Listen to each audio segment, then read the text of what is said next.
بسم اللہ الرحمن الرحیم نحمده ونصلی ونسلم علی رسوله الکریم اما بعد فاعوذ باللہ من الشیطان الرجیم بسم اللہ الرحمن الرحیم وما ارسلناک الا رحمتا للعالمین صدق اللہ مولانا العظیم رب اشرح لی صدری ویسر لی امری واحلل عقدۃ من لسانی یفقهوا قولی اللهم صل على محمد وعلى آل محمد كما صليت على إبراهيم وعلى آل إبراهيم إنك حميد مجيد اللهم بارك على محمد وعلى آل محمد كما باركت على إبراهيم وعلى آل إبراهيم إنك حميد مجيد۔ اللہ تبارک و تعالی نے اپنے نبی حضرت محمد صلی اللہ تعالی علیہ وسلم کو سارے جہانوں کے لیے رحمت بنا کر بھیجا ہے۔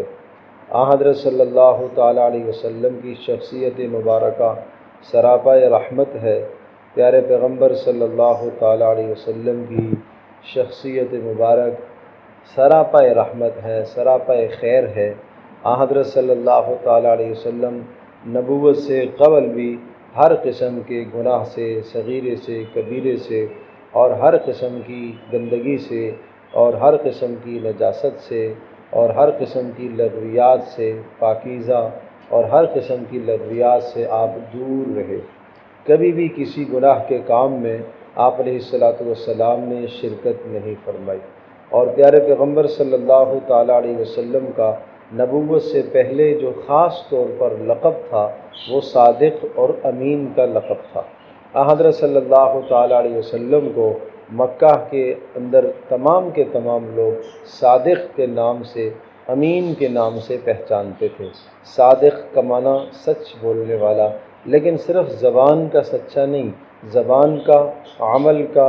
دل کا سچا۔ یعنی جو زبان میں ہے دل میں بھی بات وہی ہے، جو عمل میں ہے وہی دل میں بھی ہے، کہ مکمل طور پر صدق اور سچائی جب ثابت ہوتی ہے کہ انسان کی زبان اور آدمی کا عمل اور آدمی کا دل تینوں چیزوں آپس میں موافق ہو جائیں تو یہ کامل سچائی بنتی ہے۔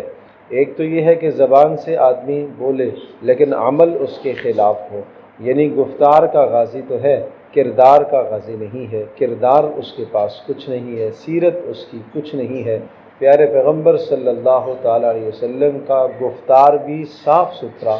آپ کا کردار بھی صاف ستھرا، آپ کی تنہائی کی زندگی بھی پاکیزہ زندگی، آپ کی مجالس اور محافل کی زندگی بھی انتہائی صاف ستھری اور شفاف زندگی۔ زندگی کے کسی بھی موڑ پر، کسی بھی لمحے میں، کسی بھی وقت پر، کسی بھی دن میں، اور زندگی کا کوئی بھی ایسا وقت نہیں ہے جس پر کوئی کلام کر سکے کہ یہاں آپ علیہ السلام کی زندگی درست نہیں تھی، وہ وقت جو تھا وہ اچھا نہ تھا۔ نہیں، پیارے پیغمبر صلی اللہ تعالیٰ علیہ وسلم کو اللہ تبارک و تعالیٰ نے سارے جہانوں کے لیے چونکہ رحمت بنا کر بھیجنا تھا، رسول بنا کر بھیجنا تھا، اس لیے اللہ پاک نے از خود آپ کی تربیت فرمائی، اللہ پاک نے از خود آپ کو پیارے اخلاق سکھائے، اللہ تبارک و تعالیٰ نے خود اخلاق سکھا کر، ادب سکھا کر، پھر اللہ نے خود تعریف بھی فرمائی وَإِنَّكَ لَعَلَىٰ خُلُقٍ عَظِيمٍ، کہ آپ تو اخلاق کے بلند تر درجے پر فائز ہیں۔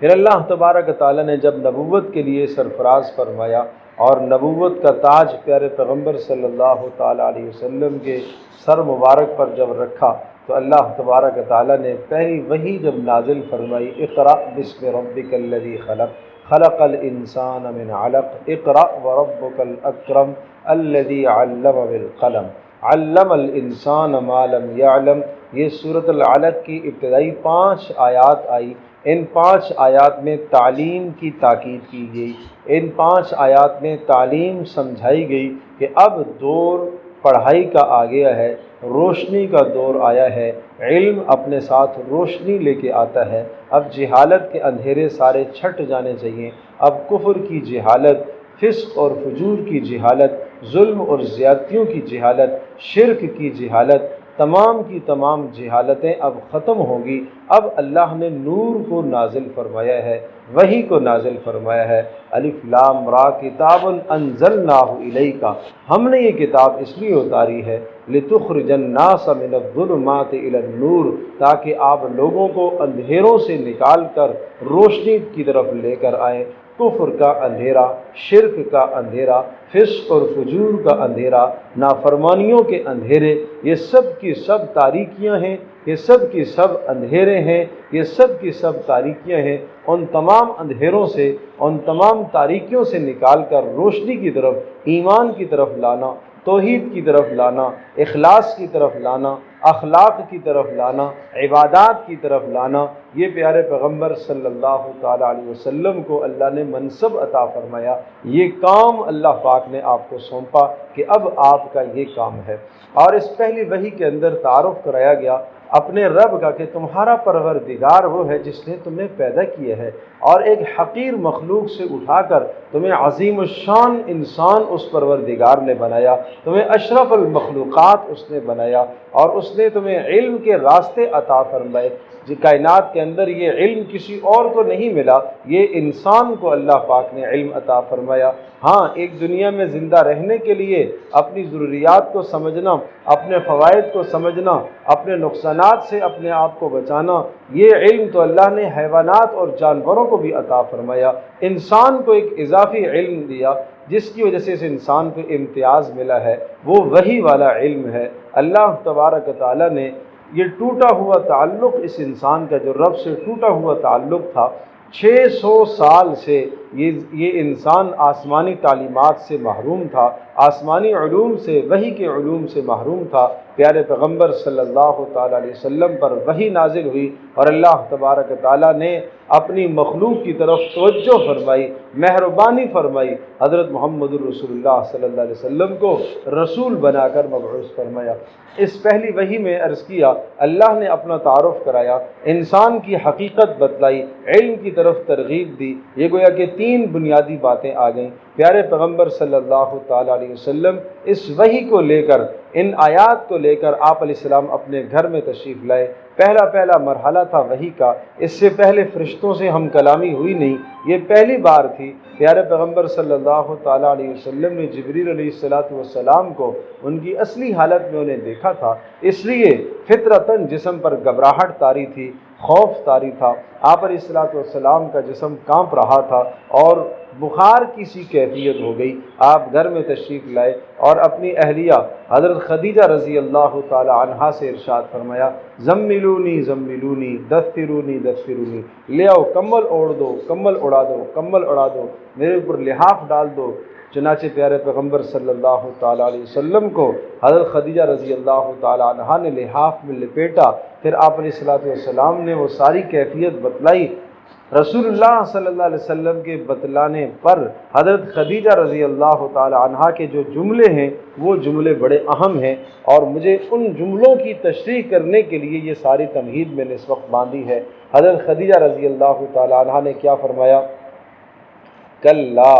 ہرگز ایسا نہیں ہو سکتا، آپ غمگین نہ ہوں، آپ کو نقصان نہیں ہے۔ واللہ لا یخزیک اللہ ابدا، قسم ہے اللہ کی، اللہ آپ کو رسوا نہیں کرے گا، اللہ آپ کو پریشان نہیں کرے گا، اللہ تبارک و تعالیٰ آپ کو عزتیں، آپ کو رفعتیں عطا کرے گا۔ کیوں؟ اس لیے لأنک تحمل الکلہ، اس لیے کہ آپ تو دوسروں کا بوجھ اٹھاتے ہیں۔ پتہ یہ چلا جو دوسروں کا بوجھ اٹھاتا ہے، مشکلوں میں دوسروں کے کام آتا ہے، کسی مقروض کا قرضہ اتار دینا اس کا بوجھ اٹھانا ہے، کسی حاجت مند کی حاجت کو پورا کر لینا اس کا بوجھ اٹھا دینا ہے، اور کسی مفلوق الحال انسان کی خاطر تواضع اور خدمت کر کے اس کے گھر کے خرچے کو برداشت کرنا، یہ اس کا بوجھ اٹھانا ہے۔ کثیر العیال ہے لیکن آمدنی بہت قلیل ہے اور آمدنی میں گزر بسر نہیں ہے، آپ نے کچھ تعاون کر کے اس کے سر سے بوجھ اتار دیا، یہ ہے تحمل الکلہ،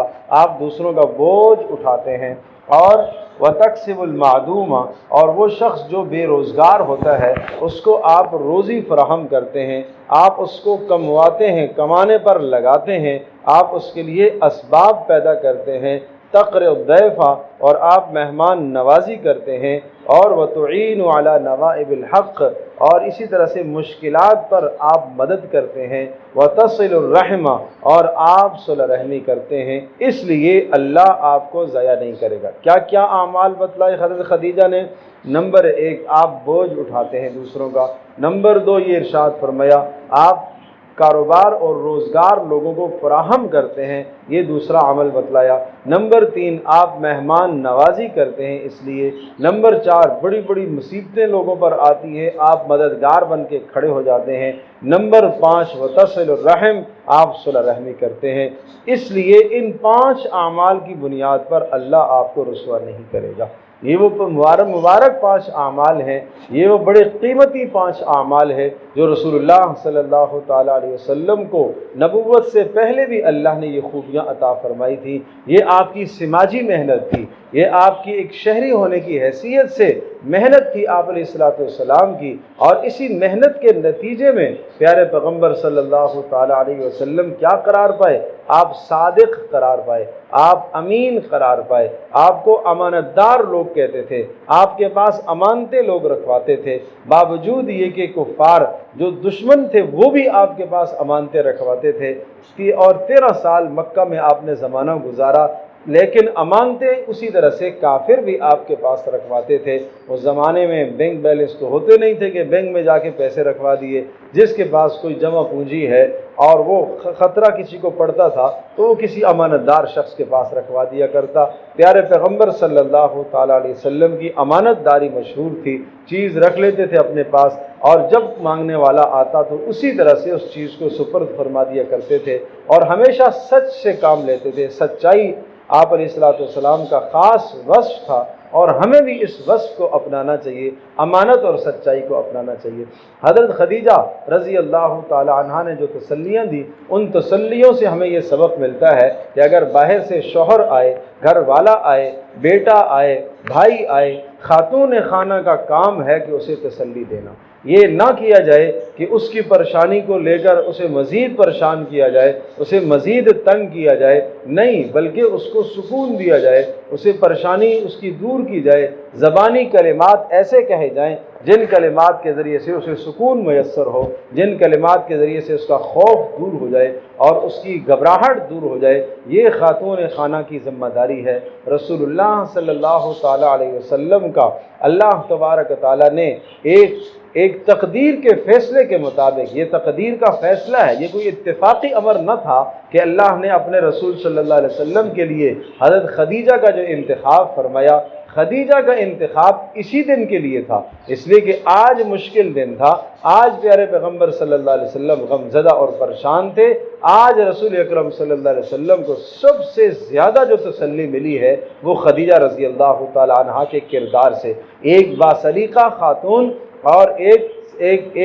غیرت مند خاتون، باسلیقہ خاتون، ادب اور اخلاق والی خاتون، قدردان خاتون اور بہترین صفات والی خاتون اور پاک دامن اور نیک خاتون، اپنے شوہر کا خیال رکھنے والی، باوجود یہ کہ حضرت خدیجہ رضی اللہ تعالی عنہا ان کی عمر مبارک اس وقت 40 سال کی اور رسول اللہ صلی اللہ علیہ وسلم کی عمر مبارک اس وقت صرف 25 سال کی تھی، یعنی اتنا بڑا فرق ہونے کے باوجود بھی رسول اکرم صلی اللہ علیہ وسلم کی خدمت داری اور خدمت میں آپ کا حق ادا کر دیا اور حق ادا کرنے کی انتہا کر دی۔ یہ حضرت خدیجہ رضی اللہ تعالی عنہا کا کردار ہے۔ تو ایک خاتون خانہ کا یہی کردار ہونا چاہیے۔ کچھ تسلیاں از خود دیں اور کچھ از خود تسلیاں دینے کے بعد پھر اپنے چچزاد بھائی ورقہ ابن نوفل کے پاس لے کر چلی گئی اور ان سے جا کر پھر تسلیاں دلوائی اور ان کے سامنے جا کر سارا ماجرا اور سارا قصہ انہیں سنایا۔ رسول پاک صلی اللہ تعالیٰ علیہ وسلم سے انہوں نے خود یہ قصہ اور واقعہ سنا۔ ورقہ ابن نوفل نے جب یہ ساری باتیں سنی تو انہوں نے آپ کی باتوں کی تصدیق فرمائی اور ارشاد فرمایا کہ مبارک ہو آپ اللہ کے رسول ہیں، مبارک ہو آپ اللہ کے رسول ہیں، اور پھر ارشاد فرمایا کاش کہ میں طاقتور ہوتا، کاش کہ میں ہمت والا ہوتا، میں تمہاری مدد کرتا۔ اور کاش کہ میں اس وقت زندہ ہوتا جب تیری قوم تجھے مکہ مکرمہ سے نکالے گی۔ اوہم مخرجیہ، رسول اللہ صلی اللہ علیہ وسلم نے تعجب انداز سے پوچھا، تعجب خیز انداز سے پوچھا، اوہم مخرجیہ، کیا یہ مجھے نکالیں گے میرے یہاں مکہ سے؟ میں نے ان کا کیا بگاڑا؟ یہ صادق مجھے کہتے ہیں، یہ امین مجھے کہتے ہیں، پھر بھی مجھے نکالیں گے؟ ورقہ ابن نوفل نے کہا کہ ہاں ہر رسول کے ساتھ اس کی قوم اسی طرح سے کیا کرتی ہے، آپ کو مکہ سے نکالا جائے گا، آپ کو یہاں سے جانا پڑے گا۔ پیارے پیغمبر صلی اللہ تعالیٰ علیہ وسلم نے ان کی باتیں سنی، اور ان کی باتوں کے بعد رسول اکرم صلی اللہ تعالی وسلم کو سکون ہوا۔ عرض کرنے کا مقصد یہ ہے، حضرت خدیجہ رضی اللہ تعالی عنہا کا اس موقع پر بہت بلند ترین کردار ہے، بہت بڑا کردار ہے، تو اس لیے خواتین خانہ کے لیے یہ بہت بڑا سبق ہے حضرت خدیجہ کے کردار میں۔ اور میں درخواست کروں گا خدیجہ رضی اللہ تعالی عنہا کی زندگی کو، بلکہ تمام کی تمام ازواج مطہرات کی زندگی کا آپ مطالعہ کیجئے، ان کی زندگیاں کس طرح تھیں، کس طرح سے وہ گھروں کے اندر زندگی گزارا کرتی تھی، اور کس طرح سے اپنے شوہروں کو عزت دیا کرتی تھی، اور کس طرح سے اخلاق فاضلہ اور اخلاق حمیدہ کی کس طرح سے وہ مالکہ تھی، اللہ نے ان کو کن کن صفات سے نوازا ہوا تھا۔ ایک مسلمان خاتون کے لیے ضروری ہے، ایک مسلمان خاتون کے لیے مثال اور نمونہ ازواج مطہرات کی زندگی ہے، ایک مثالی زندگی ازواج مطہرات کی۔ رسول اکرم صلی اللہ تعالیٰ علیہ وسلم کو اللہ نے رحمت للعالمین جب بنا کر بھیجا، پیارے پیغمبر صلی اللہ تعالیٰ علیہ وسلم کی رحمت یہ بھی ہے، مردوں کے الگ حقوق بتلائے، عورتوں کے الگ حقوق بتلائے، بچوں کے الگ حقوق بتلائے، بڑوں کے الگ حقوق بتلائے، علماء کے حقوق علیحدہ بتلائے، پڑوسیوں کے حقوق بتلائے، ماں باپ کے حقوق بتلائے، بہن بھائیوں کے حقوق بتلائے، انسان تو انسان جانوروں کے بھی حقوق بتلائے، اور چوپایوں کے بھی حقوق آپ علیہ السلام نے سمجھائے، جنات کے حقوق آپ نے بتلائے، ملائکہ کے حقوق آپ نے بتلائے، حشرات الارض کیڑے مکوڑوں کے حقوق بھی رسول اللہ صلی اللہ علیہ وسلم نے بتلائے۔ کون سی مخلوق ہے جس کا حق آپ نے نہ دیا اور نہ بتایا ہو؟ اس لیے کہ رسول اللہ صلی اللہ علیہ وسلم رحمت للعالمین ہے، وما ارسلناک الا رحمت للعالمین، سارے جہانوں کے لیے اللہ تبارک تعالیٰ نے آپ کو رسول اور آپ کو نبی بنا کر بھیجا۔ اس لیے پیارے پیغمبر صلی اللہ تعالیٰ علیہ وسلم کی ولادت باسعادت کا یہ مہینہ ہے۔ اس مبارک مہینے میں ان خرافات سے جو اس وقت ولادت کے نام پر خرافات کی جاتی ہیں، میلاد کی تقاریب جو منعقد کی جاتی ہیں، جو سنت سے خالی، فسق و فجور سے بری ہوئی، اور ان مواقع کے اندر موسیقی اور گانے اور نعتیہ کلام کے ساتھ موسیقی کا ساز بجنا، یہ رسول اللہ صلی اللہ علیہ وسلم کو اذیت دینے کے مترادف ہے، آپ کو تکلیف دینے کے مترادف ہے۔ آپ نے فرمایا میں رسول بنا کر بھیجا گیا ہوں، اس لیے بھیجا گیا ہوں کہ میں موسیقی کے آلات کو ختم کروں اور ان کو توڑوں۔ اور آج کوئی اپنی محفل میں وہ موسیقی کے ساز بجاتا ہے، نعت کے ساتھ، رسول اللہ صلی اللہ علیہ وسلم کے مبارک نام کے ساتھ، یہ پیارے پیغمبر صلی اللہ علیہ وسلم کی توہین ہے۔ آج یہ ہے، کل کوئی قرآن کی تلاوت کے ساتھ طبلے کو بجائے گا، جب قرآن کی تلاوت کے ساتھ طبلے کو درست نہیں سمجھا جاتا تو پیارے پیغمبر صلی اللہ علیہ وسلم کے مبارک نام کے ساتھ کیوں اسے درست سمجھا جائے؟ اس لیے سمجھنے کی ضرورت ہے، کیا رسول اللہ صلی اللہ علیہ وسلم نے اپنی زندگی میں اس دن کے منانے کا حکم دیا؟ آپ علیہ السلام نے اپنی امت کو کسی بھی خیر سے محروم نہیں کیا۔ آپ نے کھانے کا طریقہ بتلایا، سونے کا طریقہ بتلایا، آپ نے بازار جانے کا سلیقہ سمجھایا، آپ نے بیت الخلاء جانے کا طریقہ سمجھایا، آپ علیہ السلام نے قضاء حاجت کرنے کا طریقہ سمجھایا، آپ نے پانی پینے کا طریقہ سمجھایا۔ آپ نے زندگی کا کون سا عمل ایسا ہے جو آپ نے نہ بتلایا ہو؟ اگر اس میلاد منانے میں اگر کوئی خیر ہوتی تو رسول اللہ صلی اللہ علیہ وسلم حکم دیتے اور آپ علیہ السلام صحابہ کو کہتے۔ آپ علیہ السلام کے جانے کے بعد آپ کی حیات طیبہ میں 23 مرتبہ یہ دن آیا، آپ نے نہیں حکم دیا۔ ابوبکر صدیق کے زمانے میں 2 بار یہ دن آیا، نہیں انہوں نے یہ عمل کیا۔ اسی طرح سے حضرت عمر رضی اللہ عنہ کے دور میں 10 مرتبہ یہ دن آیا، حضرت عثمان کے دور میں 12 مرتبہ یہ دن آیا، حضرت علی رضی اللہ تعالیٰ عنہ کے دور میں 5 مرتبہ یہ دن آیا۔ حضرت علی تو قرابت دار تھے، وہ منانے کا حکم دیتے، لیکن کسی نے بھی حکم نہیں دیا۔ اس لیے اس قسم کی خرافات سے اپنے آپ کو دور رکھیں، اپنے آپ کو بچائیں۔ پیارے پیغمبر صلی اللہ علیہ وسلم کا اسوہ حسنہ سب کے لیے نمونہ ہے، مردوں کے لیے بھی، عورتوں کے لیے بھی، بچوں کے لیے بھی، بوڑھوں کے لیے بھی، اہل علم کے لیے بھی، غیر اہل علم کے لیے، سب کے لیے۔ لقد کان لکم فی رسول اللہ اسوۃ حسنہ، پیارے نبی صلی اللہ علیہ وسلم کی زندگی میں بہترین تمہارے لیے نمونہ ہے، اس پر عمل کیجئے، اس کی اتباع کیجئے۔ یہ ہے نجات کا راستہ، یہ ہے جنت کا راستہ، یہ ہے اللہ سے ملانے کا راستہ۔ اللہ تبارک و تعالی ہم سب کے لیے سمجھنا عمل کرنا آسان فرمائے۔ الحمدللہ رب العالمین، والصلاۃ والسلام علی سید الانبیاء والمرسلین وعلی آلہ وصحبہ اجمعین۔ اللهم إنا نسألك الهدى والتقى والعفاف والغنى اللهم إنا نعوذ بك من الفتن ما ظهر منها وما بطن۔ اے اللہ ہماری اس مجلس کو قبول فرما، اے اللہ ہمارے گناہوں کو معاف فرما، اے ارحم الراحمین۔ جو اللہ مسلمان اسلام کی حالت میں دنیا سے رخصت ہوئے سب کی قبروں کو منور فرما، سب کو بلند درجات عطا فرما، اے ارحم الراحمین۔ محسن پاکستان ڈاکٹر عبدالقدیر خان رحمۃ اللہ علیہ، اے اللہ ان کی کامل بخشش و مغفرت فرما، اے اللہ ان کے درجات کو بلند فرما، اے ارحم الراحمین۔ ملک اور ملت کی جو خدمت کرنے والے لوگ ہیں، اے اللہ ان کو اپنی طرف سے پورا پورا اجر عطا فرما، اے اللہ پوری پوری رحمتوں سے برکتوں سے مالا مال فرما، اے اللہ اے ارحم الراحمین ہماری دعاؤں کو قبول فرما۔ وصلی اللہ تعالی علی خیر خلقہ۔